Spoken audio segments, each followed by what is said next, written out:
আপনি কি কখনো এমন একটি ঘটনা শুনেছেন যা শুনলে শরীর শিহরিত হয়ে ওঠে? এমন কিছু যা বাস্তবে ঘটেছে বলে বিশ্বাস করাও কঠিন। আজকের গল্পটি ঠিকই তেমন এক রহস্যময় ও ভয়ঙ্কর সত্য কাহিনী, যা আপনাকে শেষ পর্যন্ত ভাবিয়ে তুলবে।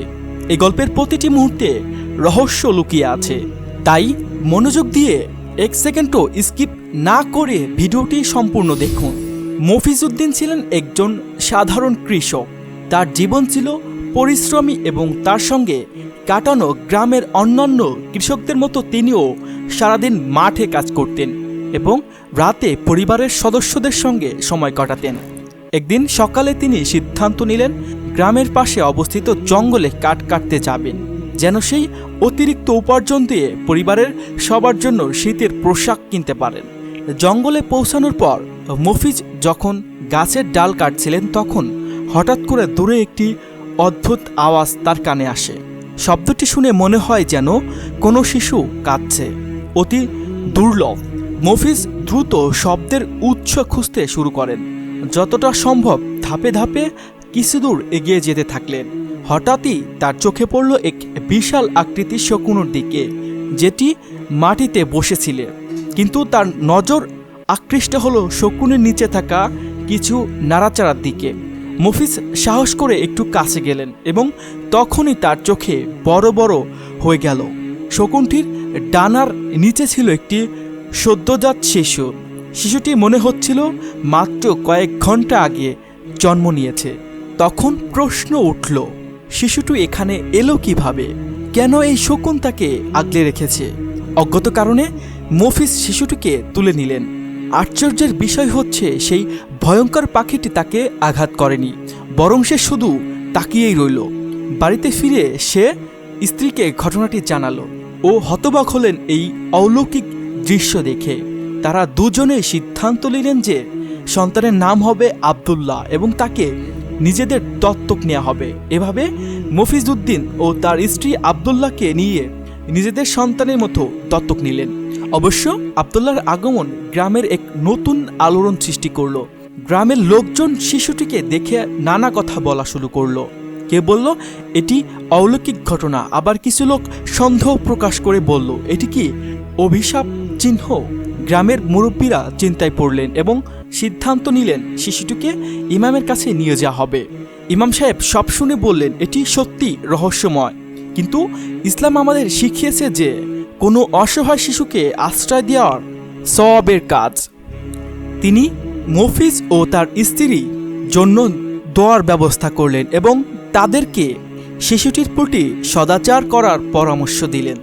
তবে যেই দিন থেকে আব্দুল্লাহ তাদের বাড়িতে আসলো, তেমনভাবে অদ্ভুত ঘটনা সংঘটিত হতে লাগলো। যেমন যখন সে হাঁটতে বের হতো, তখন আশেপাশের পাখিরা যেন খুব অস্বাভাবিক আচরণ করতে শুরু করছিল।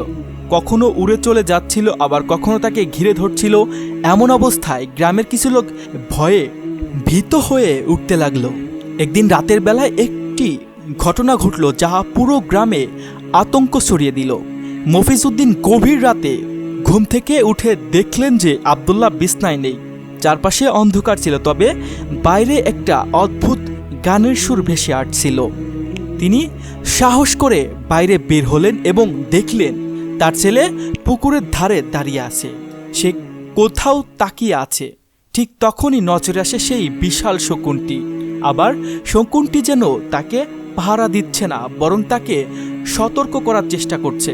মফিজ ডাক দিলেন আব্দুল্লাহকে, আব্দুল্লাহ তুমি এখানে কি করছো? কিন্তু কোনো উত্তর পেলেন না তিনি।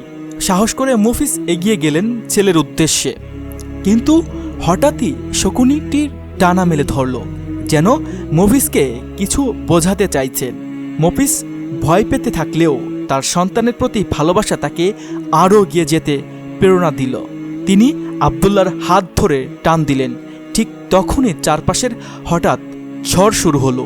পুকুরের পানি উত্তাল হয়ে উঠতে লাগলো এবং শকুনটি আকাশে উড়ে গেল। আব্দুল্লাহ তখন একেবারে জ্ঞান হারিয়ে পড়ে গেলেন। মফিজ অস্থির হয়ে ছেলেকে কোলে তুলে নিয়ে বাড়ি ফিরলেন। পরদিন সকালে ইমাম সাহেব এই ঘটনা জানার পর বললেন, এটি নিছক কাকতালীয় ঘটনা হতে পারে, তবে আমরা আবদুল্লাহর জন্য কোরআন তেলাওয়াত করতে পারি। গ্রামে আবদুল্লাহর জন্য বিশেষ দোয়া ও কোরআন খতমের ব্যবস্থা করা হলো। দোয়া সম্পূর্ণ হওয়ার পর থেকে আবদুল্লাহর জীবন স্বাভাবিক হতে শুরু করে। সে বড় হয়ে একজন সম্মানিত ব্যক্তি হিসাবে পরিচিত লাভ করলো এবং লোকজন তার সম্পর্কে নতুন নতুন গল্প বানাতে লাগলো। কেউ বলল সে মানুষ নয়, আবার কেউ বলল সে অশুভ শক্তির অধিকারী। এক গভীর রাতে গ্রামের এক ব্যক্তি ঘুম থেকে উঠে শুনতে পেলেন আবদুল্লাহ কারো সঙ্গে কথা বলছেন, কিন্তু আশেপাশে কাউকে দেখলেন না। তাকে দেখার জন্য লুকিয়ে থাকা ব্যক্তিটি মুহূর্তের মধ্যে ভীত হয়ে পড়লেন এবং দ্রুত বাড়িতে ফিরে এলেন। ওই দিন সকালে ঘটনার পুরো গ্রামে ছড়িয়ে পড়ল এবং ইমাম সাহেব আবার সিদ্ধান্ত নিলেন যে আবদুল্লাহর জন্য বিশেষ দোয়া ও কুরআন খতম হবে।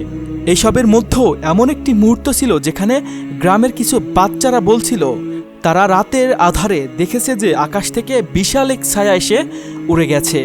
এমন অবস্থায় গ্রামের বয়স্করা সিদ্ধান্ত নিল তারা আর কোনো সন্দেহ করবে না, বরং আল্লাহর উপর বিশ্বাস রাখবে।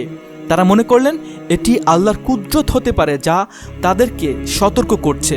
ক্রমশ সময় চলে যাচ্ছিল, কিন্তু রহস্য কাটছিল না, বরং দিন দিন বড় হচ্ছিল। আবদুল্লাহ এখন একজন যুবক হয়ে উঠেছে এবং তার চারপাশে রহস্য ও অস্বাভাবিক ঘটনাগুলো আরও ভয়াবহ হয়ে উঠছিল। গ্রামের মানুষজন তাকে ঘিরে নানা রকম কল্পনা করছিল। কে বলছিল সে আসলে জাদুকরী ক্ষমতার অধিকারী, আবার কেউ বলছিল যে তার সাথে পাখিদের একটি অদ্ভুত যোগসূত্র রয়েছে। একদিন গ্রামের উৎসবে আবদুল্লাহ গিয়ে প্রবল আতঙ্ক সৃষ্টি করল। উৎসব চলাকালীনই হঠাৎ আকাশে কালো হয়ে গেল এবং তীব্র ঝড় শুরু হলো।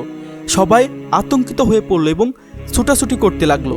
এদিকে আবদুল্লাহ তখন শান্তভাবে দাঁড়িয়েছিল, যেনই কিছুই ঘটছে না। সে হাত তুলে আকাশের দিকে তাকালো এবং মুহূর্তের মধ্যে ঝড় থেমে গেল। লোকেরা হতবাক হয়ে দেখলেন কিভাবে তিনি প্রকৃতির শক্তিকে নিয়ন্ত্রণ করছে। এমন ঘটনার পর গ্রামের মানুষের মধ্যে বিভক্তি দেখা দিল। একদল তাকে পূজা করতে শুরু করলো, আর একদল ভয়ে ভীতি হয়ে দূরে সরে গেল। মফিজউদ্দিন চিন্তায় ছিলেন তার ছেলে কি সত্যিই অন্য কিছু। গ্রামীণ জীবনে এমন ঘটনা আগে কখনো ঘটেনি। এক রাতে সবকিছু স্থির ছিল। মফিজউদ্দিন আবারও গভীর রাতে আবদুল্লাহকে খুঁজতে বেরিয়েছিলেন। এই সময় তিনি শুনতে পেলেন একজন নারী কাঁদছে। শব্দটা যেন মাটির নিচ থেকে আসছে। তিনি অনুসরণ করতে লাগলেন, শব্দের উৎস খুঁজতে গিয়ে পুকুরটির কাছে পৌঁছানোর পর দেখলেন সেই বিশাল শকুনটি আবারও সেখানে উপস্থিত, কিন্তু এবার শকুনটি যেন অত্যন্ত উদ্বিগ্ন মনে হচ্ছিল। এটি চক্কর দিচ্ছিল আর উঁচু থেকে নিচে নামছিল। মুফিজ সাহস করে বললেন, শকুন, তুমি কি আমাদের কিছু বলার চেষ্টা করছো? কিন্তু কোনো উত্তর এলো না, বরং শকুনটি উড়ে গিয়ে আকাশের দিকে চলে গেল। মুফিজ বুঝতে পারলেন যে এখানে কিছু গোপন রহস্য আছে, তবে যাদের সমাধান করতে হবে। পরদিন সকালে তিনি ইমাম সাহেবের কাছে গিয়ে সব ঘটনা বললেন। ইমাম সাহেব গভীর চিন্তায় ডুবে দিলেন এবং শেষে বললেন, এটা স্পষ্ট যে আবদুল্লাহর সঙ্গে কিছু অদ্ভুত শক্তির সংযোগ আছে। আমাদের অবশ্যই এই রহস্য উদ্ঘাটন করতে হবে। মফিজ ও ইমাম সাহেব সিদ্ধান্ত নিলেন গ্রামের প্রবীণদের সাথে আলোচনা করবেন এবং প্রাচীন ধর্মগ্রন্থগুলি খুঁজে দেখা উচিত। তারা জানতেন হয়তো সেখানে কোনো সূত্র রয়েছে যা এই ঘটনার ব্যাখ্যা দিতে পারে। গ্রামের মুরব্বীরা একত্রিত হলেন এবং একসঙ্গে কোরআনের আয়াত ও হাদিসগুলো নিয়ে আলোচনা শুরু করলেন। তারা আবদুল্লাহর আগমন এবং শকুনটির উপস্থিতি সম্পর্কে বিভিন্ন মতামত প্রকাশ করলেন। একসময় এক বৃদ্ধ পুরোহিত বললেন, আমি শুনেছি কোনো শিশু যখন বিশেষ পরিস্থিতিতে জন্ম নেয় তখন এমন একটি ঘটনাকে বলা হয় জ্যোতিময় জন্ম বা লাইট বার্থ। এটি সাধারণত আল্লাহর পক্ষ থেকে কেউ নির্বাচিত হওয়ার সংকেত হতে পারে। এ বক্তব্য শুনে গ্রামের সবাই হতবাক হয়ে গেলেন, কিন্তু সেই সঙ্গে আশাও জাগলো তাদের মনে। অবশেষে গ্রামের লোকেরা সিদ্ধান্ত নিল বিষয়টি নিয়ে একটি বিশেষ আয়োজন করা হবে, যেখানে আবদুল্লাহকে সঠিকভাবে পরীক্ষা করা হবে তার ক্ষমতা সম্পর্কে। অনুষ্ঠিত হলো, সকল মানুষ সেখানে উপস্থিত ছিলেন। শিশু, বৃদ্ধ সকলেই উৎকর্ষক চোখে তাকিয়েছিলেন কি ঘটতে যাচ্ছে। লোকজনের মাঝে উত্তেজনা ছিল আকাশ ছোঁয়া। আব্দুল্লাহ মঞ্চের কেন্দ্রে দাঁড়িয়েছিলেন।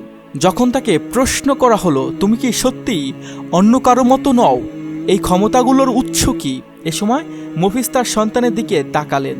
তার মনে হচ্ছিল আব্দুল্লাহ কিছু বলতে পারবে না, কিন্তু ঠিক তখনই আব্দুল্লাহ দৃঢ়প্রত্যয় বলে উঠল, আমি শুধু একজন মানুষ, আমি আল্লাহর সৃষ্টি। এই ক্ষমতা আমার নয়, এটি মানুষের বিশ্বাস ও আশা। প্রত্যেকে অবাক হয়ে গেলেন। এরপর আব্দুল্লাহ হাত তুলে আকাশের দিকে তাকালো, আর আবারও ঝড় শুরু হলো। কিন্তু এবার সে নিজেই ঝড় থামানোর চেষ্টা করলো। মুহূর্তের মধ্যে আব্দুল্লাহর ইচ্ছায় ঝড় থেমে গেল আর আকাশ পরিষ্কার হয়ে গেল। পুরো গ্রামের লোকজন হতবাক। তারা দেখল আব্দুল্লাহ প্রকৃতির সঙ্গে এক অদ্ভুত সংযোগ স্থাপন করছে এবং তার প্রতি ভক্তি ও বিশ্বাস আরও দৃঢ় হলো। আব্দুল্লাহ বললেন, আমি জানি অনেকেই আমাকে ভয় পায় বা সন্দেহ করে, কিন্তু আমি আপনাদের বলতে চাই, আমার এই ক্ষমতা আল্লাহর দানের ফল। আমি শুধু তার বান্দা, আমার উপর যিনি রহমত বর্ষণ করেন। গ্রামের লোকেরা একথা শুনে আবেগতাড়িত হয়ে পড়ল।